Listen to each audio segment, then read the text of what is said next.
میں تو دو ٹکڑے ہو جاؤں گا، کیونکہ علی مرتضی اتنے بہادر تھے کہ جس پر تلوار اٹھی وہ دو ٹکڑے ہو گیا. بڑے بڑے بہادر.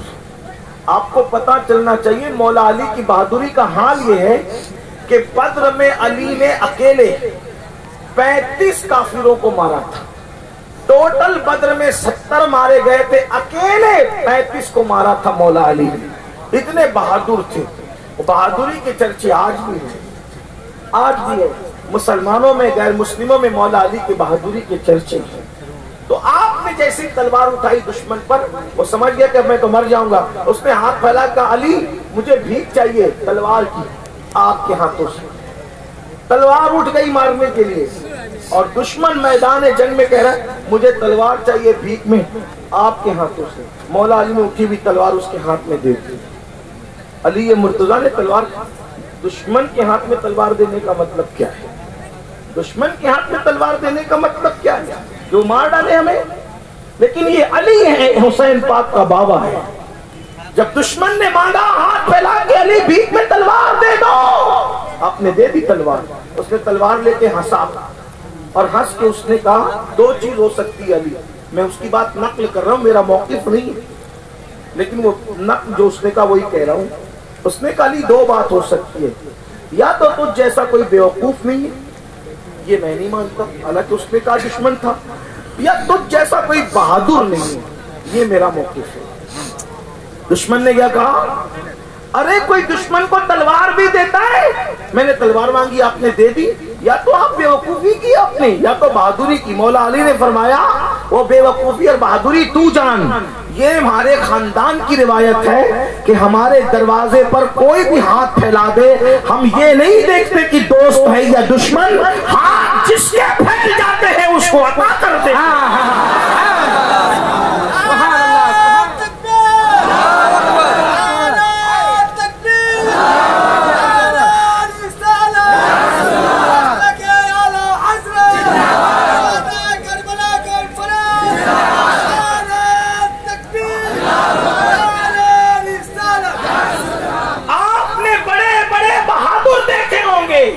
لیکن آپ نے کوئی ایسا سخی نہیں دیکھا کہ جس نے میدان جنگ میں دشمن کو تلوار بھیک میں عطا کر دی.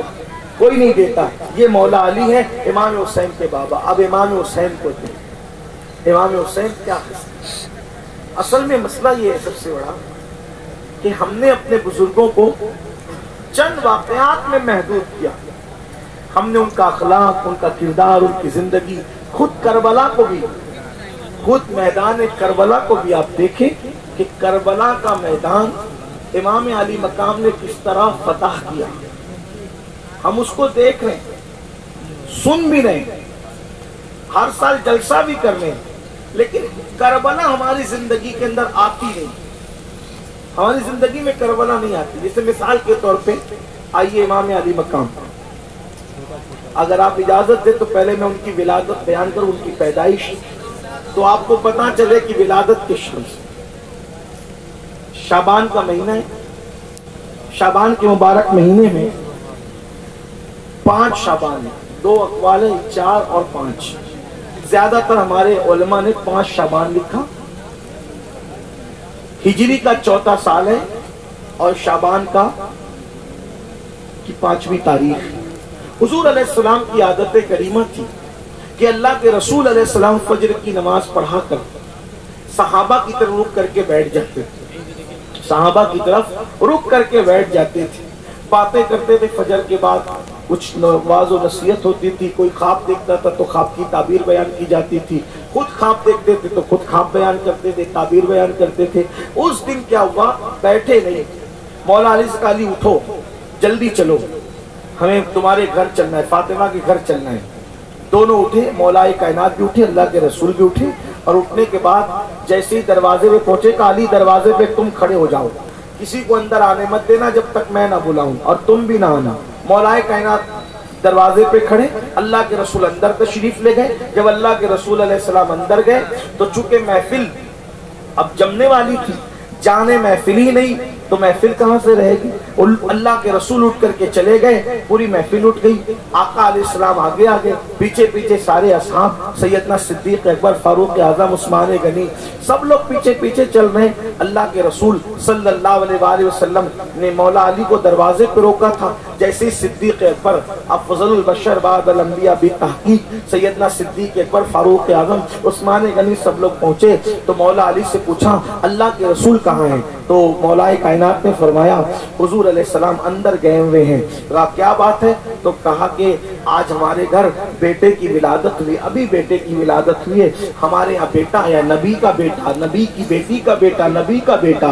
اور پھر مولا علی فرماتے ہیں آج ہمارے یہاں دوسرا بیٹا آیا ہے اور دوسرے بچے کی ولادت ہوئی ہے، اور اللہ کے رسول گھر میں گئے ہیں، گھر میں گئے کسی کو آنے کی اجازت نہیں۔ اس کی وجہ یہ ہے کہ زمین پر 4 لاکھ سے زیادہ فرشتے آج اترے ہیں، 4 لاکھ سے زیادہ فرشتے زمین پر آج اس لیے اترے ہیں کہ ہمارے یہاں بیٹے کی ولادت ہوئی ہے، تو وہ رسول اللہ کو مبارکباد پیش کریں، وہ مبارکباد دینے کے لیے توجہ کریں۔ لوگ کہتے ہیں کہ فلاں کے یہاں بیٹا پیدا ہوتا ہے تو فلاں مبارکباد دیتا ہے، ہم کہتے ہیں کوئی امام حسین کی عظمت کا اندازہ بھی تو لگائے نا کہ وہ پیدا ہوتے تو 4 لاکھ سے زیادہ فرشتے آسمان والے زمین پر آ رہے ہیں، عرش والے فرش پر آ رہے ہیں، کس کے لیے؟ اللہ کے رسول کو مبارکباد پیش کرنے کے لیے۔ اللہ اکبر۔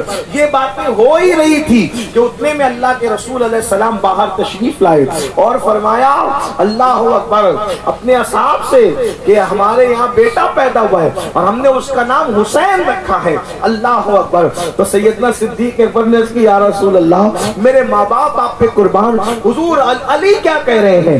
سرکار نے فرمایا علی کیا کہہ رہے ہیں؟ تو علی کہتے ہیں کہ آپ کے یہاں بیٹا آیا ہے تو مبارکباد دینے کے لیے 4 لاکھ سے زیادہ فرشتے آسمان سے زمین پر آ گئے۔ تو اللہ کے رسول نے فرمایا علی تمہیں کیسے پتا چلا کہ ان کی تعداد 4 لاکھ سے زیادہ ہے؟ تو اس کی یا رسول اللہ جب وہ آپ کو مبارکباد دینے کے لیے اندر جا رہے تھے تو وہ آپس میں باتیں کر رہے تھے کہ 4 لاکھ سے زیادہ فرشتے زمین پر آئے ہیں۔ میں نے ان کی باتوں کو سنا، اس لیے میں کہہ رہا ہوں کہ 4 لاکھ سے زیادہ فرشتے زمین پر آئے۔ تو آقا نے فرمایا اللہ نے علی کو عقل کامل عطا فرما دیا، اللہ نے علی کو عقل کامل عطا فرما دیا۔ اور پھر صدیق اکبر سے مخاطب ہو کر کہتے ہیں اے ابو بکر علی نے جو بات بتائی وہ تو حق ہے، لیکن اس سے زیادہ تعجب کی بات میں تجھے نہ بتاؤں؟ تو صدیق اکبر نے اس کی میرے ماں باپ قربان آپ پر آقا ضرور بتائیں۔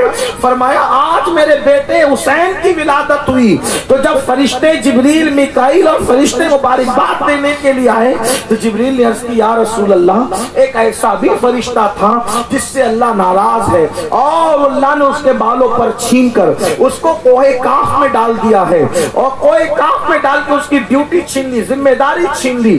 ہزاروں فرشتوں کا افسر تھا وہ فرشتہ، لیکن ناراضگی کی وجہ سے اس کی ذمہ داری واپس لے لی گئی ہے۔ تو جب جبریل اور سارے فرشتے ہمارے گھر آج مبارکباد دینے کے لیے آ رہے تھے تو اس فرشتے نے کہا جبریل مجھے بھی لے چلو، آج رسول اللہ کی بیٹی کو بیٹا آیا ہے، آج رسول اللہ کے گھر خوشی کا ماحول ہے، مجھے بھی لے کر کے چلو شاید میرا کام بن جائے۔ تو فرشتے اس کو اٹھا کر کے لائے تو اس نے عرض کیا یا رسول اللہ میری ڈیوٹی چھین لی گئی ہے، ہزاروں فرشتوں کا افسر تھا، آقا میری ذمہ داری لے کر مجھے کوہ کاف میں ڈال دیا گیا، آقا آج خوشی کا گھر ہے، اس آج حسین پیدا ہوئے آپ کے گھر میں خوشی ہے، یا رسول اللہ کرم فرمائے۔ تو میرے آقا نے اللہ سے عرض کیا مولا اس کو معاف کر دے اور اس کا منصب اس کو عطا کر دے۔ اللہ نے فرمایا ٹھیک ہے لیکن ایک کام کرو، حسین جس کپڑے میں لپٹے ہوئے ہیں وہ کپڑا اس پر مس کر دو، تو جس کپڑے میں حسین لپٹے ہیں وہ کپڑا اس کو لگا دو۔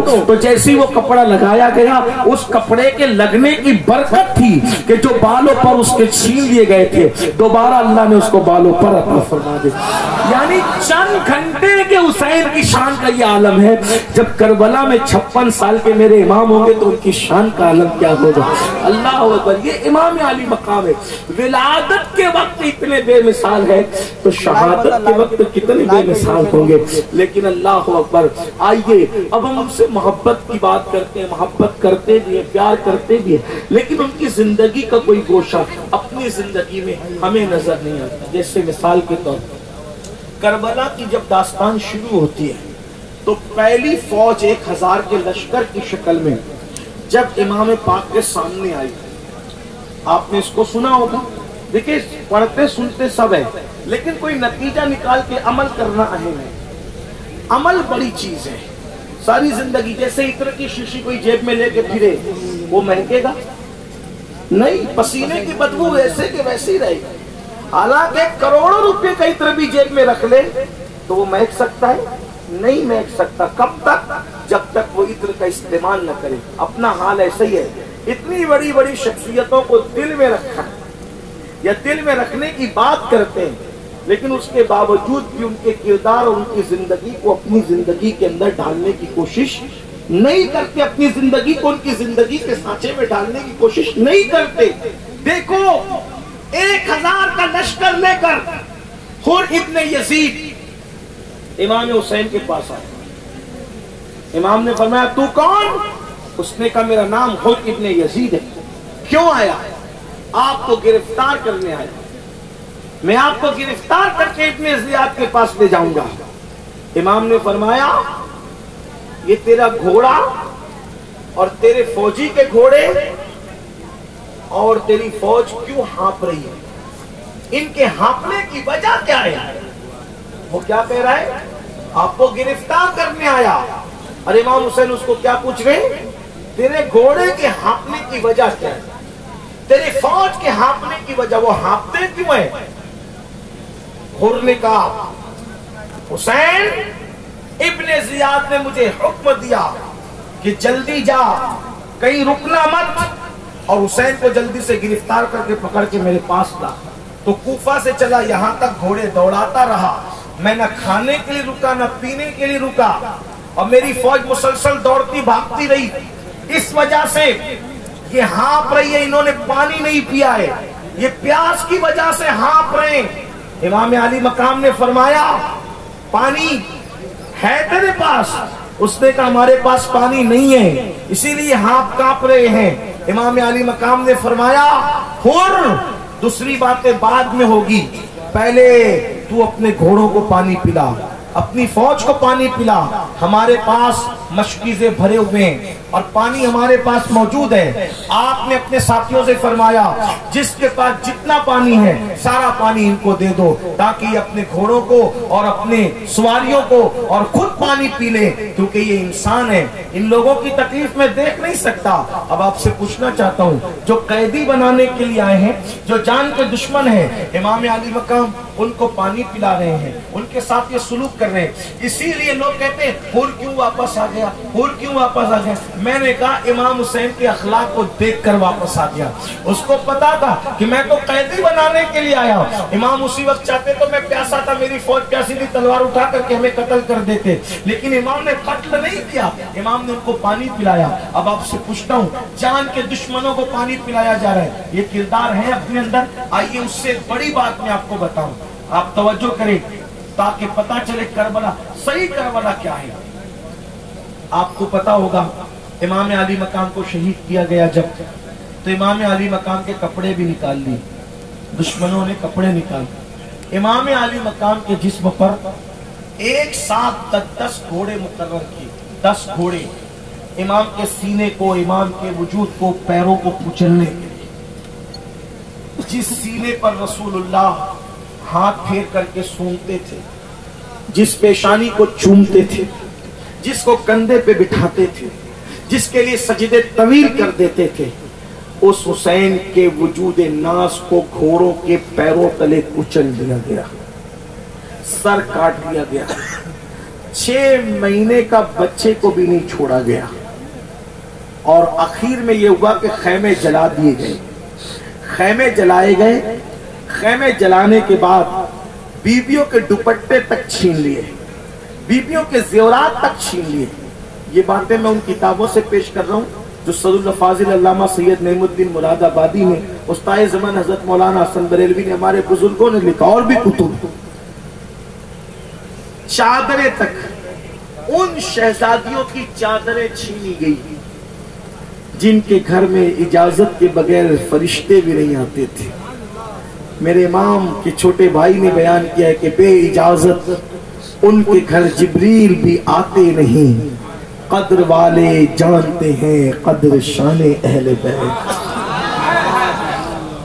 سر کٹانا جان دینا کوئی تجھ سے سیکھ لے، جان عالم ہو فدا اے خاندان اہل بیت۔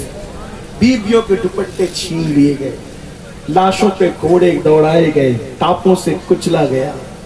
7 سال کی ننھی شہزادی سیدہ سکینہ کے کان کی بالیاں ایسے کھینچی کہ سیدہ کا کان بھی کٹ گیا، خون کی پھواریں نکلی۔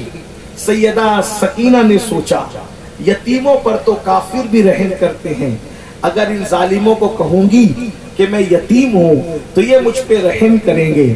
تو سیدہ شہزادی سکینہ نے کہا اے شامیوں، اے یزیدیوں، مجھ پہ رحم کرو، میں حسین کی یتیم بیٹی ہوں۔ یہ سوچ کر کہا کہ میں یتیم ہو گئی ہوں، حسین پاک کی یتیم بیٹی ہوں۔ تو اتنا سننے کے بعد رحم کرنے کی بجائے ان لوگوں نے 7 سال کی اس ننھی سی شہزادی کے منہ پہ تماچے مارنا شروع کیے، چہرے پہ تماچے مارے۔ شہزادی سکینہ کے ساتھ انہوں نے یہ سلوک فرمایا۔ اللہ اکبر۔ یہ سب کچھ ہوا، پانی بند کیا گیا، پانی بند کرنے کے بعد شہید کیا گیا، گھوڑے دوڑائے گئے لاشوں پر، خیمے جلا دیے گئے۔ خیمے جلانے کے بعد بیویوں کے زیورات چھینے گئے، ان کے دوپٹے چھینے گئے، سب کچھ کیا۔ یہ سارا منظر جانتے ہیں کون؟ امام زین العابدین، مظلوم کربلا۔ اور آخری میں کیا ہوا؟ 3 دن کے بھوکے پیاسے تھے امام زین العابدین۔ 11 اور 12 تاریخ کو تو 5 سے 6 دن ہو گئے تھے بھوکے پیاسے۔ ساری شہزادیاں جو نبی کی تھی ان کے ہاتھوں کو باندھ دیا گیا، ان کے ہاتھوں میں ہتکڑیاں لگا دی، ان کے پیروں میں بیڑیاں ڈال دی گئی، اور اونٹوں کی ننگی پیٹھ پر ان شہزادیوں کو بٹھایا گیا، اور ان کی نکیل گلے میں توق ڈال کر، لوہے کا توق ڈال کر ان کی نکیل بیمار زین العابدین کے ہاتھ میں دی گئی۔ امام زین العابدین جب اس نکیل کو پکڑتے تو گر جاتے، اٹھنے کی طاقت نہ تھی۔ جب زمین پہ گرتے تب ان کی پیٹھ پہ درہ لگایا جاتا۔ یہ سب ظلم کیا گیا، آپ کو پتا ہوگا۔ یہ سب ظلم کرنے کے بعد جب کربلا ہو گیا، ظلم ہو گیا، تو ایک دن شمر مدینہ منورہ آیا۔ شمر ایک دن مدینہ منورہ آیا۔ جب شمر مدینہ منورہ آیا تو چونکہ ساری داستان مدینہ منورہ والوں کو پتا تھی کہ شمر نے کتنا ظلم کیا، کتنا پاپ کیا، کس قدر سب کچھ کیا، تو شمر کو دیکھ کر مدینے والوں نے اپنے گھر کے دروازے بند کر دیے۔ شمر کو دیکھ کر اہل مدینہ نے اپنے دروازوں کو بند کر دیا، اور بند کرنے کے بعد کہ وہ چکورا کتا جو آل رسول کا قاتل ہے، آل رسول پہ جس نے ظلم کیا ہے، ہم اس کا منہ تک نہیں دیکھیں گے، اور اس کو کھانا نہیں دیں گے، اس کو پانی نہیں دیں گے، اس کو عزت سے بٹھائیں گے نہیں، کیونکہ اس نے اہل بیت پہ ظلم کیا، زیادتی کی۔